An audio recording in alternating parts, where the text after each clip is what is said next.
Hi guys! Kumusta kayo? So for today's video, magde-date muna kami dahil meron kaming isa-celebrate. So kwento ko sa inyo ang mga nangyari today.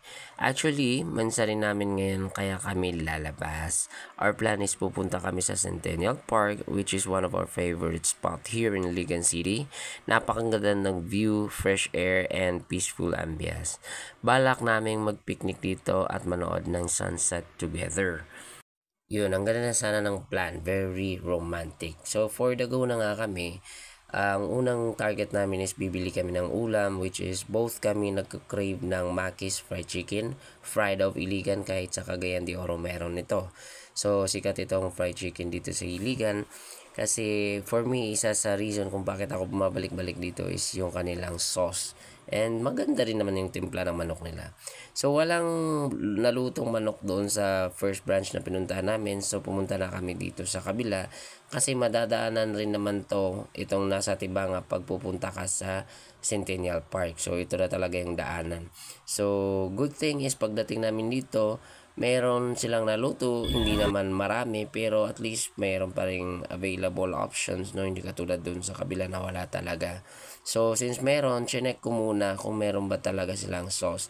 So ito sa pinaka importante para sa akin, pag wala to hindi na ako kakain ng Maki's Chicken, which is itong chili sauce nila. Sobrang spicy, napakasarap niyan pag minix mo. So nandito na nga ako sa 7-Eleven kasi paglabas ko kanina wala silang barya sa pambayad namin. So inuna ko na lang muna. Supposed to be dadaanan pa namin to later on. Pero inuna ko na para makapagpabarya ako. So kumuha ko rito ng snacks namin at saka yung tubig na iinumin namin. Shoutout nga pala dito kay ate cashier sa 7-Eleven, which is very polite. Maraming 7-Eleven dito na napupuntahan ko pero I don't know, usually parang wala sila sa mood. Pero narinig ko nga medyo stressful yung trabaho nila kasi pag nasa short sila, especially sa cashier o lahat sila actually ay nababawasan sa kanila binabawas. It's understandable. And so nakakuha na nga ako ng mga kailangan. So 'di ba ang plan namin is pupunta kami sa Centennial Park. So bakit ako naglalagay dito ngayon ng sauce? Ayan. So actually, unfortunately guys, nung paglabas ko, umaambon na paglabas ko sa 7-Eleven. In fact, kahit nung galing na kami sa bahay, pero binaliwala namin kasi we are thinking na baka hindi tumuloy, no? So, medyo umaambon na. So, pagbalik ko dito sa Makis, sabi ng partner ko, tutuloy pa ba tayo? Parang umaambon na. What if pagdating natin doon umulan? Now, the sad thing is yung sa Centennial Park is sobrang layo guys. Actually, halos palabas ka na sa Iligan City, papunta ka ng CDO. Pag pupunta ka sa Centennial Park, malayo siya actually kung taga dito ka sa sentro or sa syudad. So, hindi na lang kami tumuloy since parang mauulanan naman kami. At saka yung Centennial Park guys is wala siyang mga cottages and so on na pwede mong masilungan. Pag umulan dyan talagang uuwi ka. Hindi pwedeng doon ka lang kasi walang masisilungan. So naisip namin baka mabitin lang kami pagdating namin doon. Basa na kami or baka nakapwesto na kami sa umulan. So buti pang wag na lang. Which is a very very good thing talaga. Napakaganda yung naging decision namin dahil talagang umulan siya ng sobrang lakas kanina, no? Pero nasa bahay na kami. That's the good thing, no? So instead of magpi-picnic, no, manonood ng sunset, ito yung bagsak namin. Dito na lang kami kumain, tapos kita niyo naman may dala pa kaming kanin, no? So instead na magpi-picnic doon, nandito na kami. So which is okay lang din naman, at least safe kami from the rain and other aspects out there, no? Tsaka maganda rin naman mag-dine in dito sa Maki's. Share ko lang sa inyo itong fried chicken nila is actually marami, hindi sila nagpapa-franchise ata, I'm not sure. Kasi napansin ko wala masyadong mga branches, no?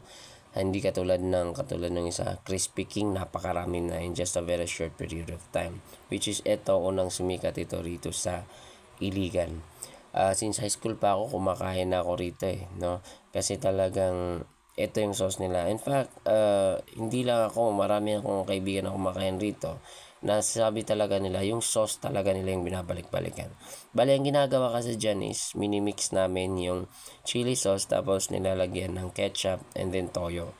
Now, depende sa inyo kung paano ka magtimpla, kasi yung iba, toyo lang or ketchup lang. Ako, gusto ko, minimix ko yung toyo tsaka ketchup, pero dapat mas marami yung ketchup. Yun, para malasahan ko talaga siya pag nag-dip na ako ng fried chicken. Yan, so yan, kain-kain lang kami dyan. Pagkatapos ito ay lumabas kami. So paglabas namin, papunta kaming sentro na ng syudad kasi bibili kami ng milk tea.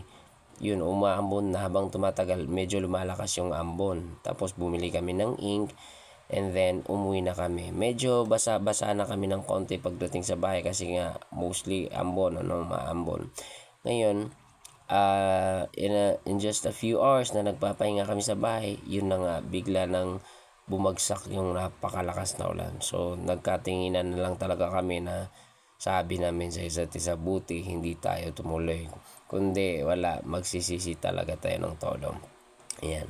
So ito, tamang kain lang kami. Kung hindi niyo pa na-try yan, guys, try niyo dito sa Mac's Fried Chicken. Hindi ito sponsored, pero since worth it yung magiging experience nyo, ano ko kayo, no?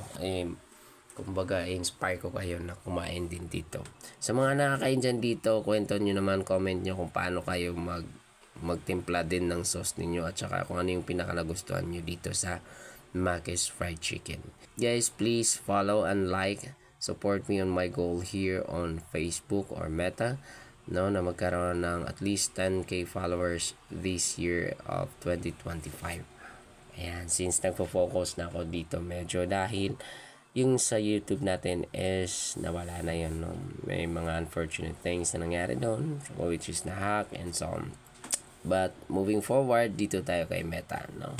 Since medyo matagal-tagal na rin tayo dito, hindi nga lang active, but lately nag-active na ako rito. So hopefully supportahan nyo ako sa journey ko dito kay Meta. Each likes, shares, and comments would be highly appreciated and would be a lot of help for my journey here in Meta. Alright, so bye guys, thank you for watching, and I'll see you next one.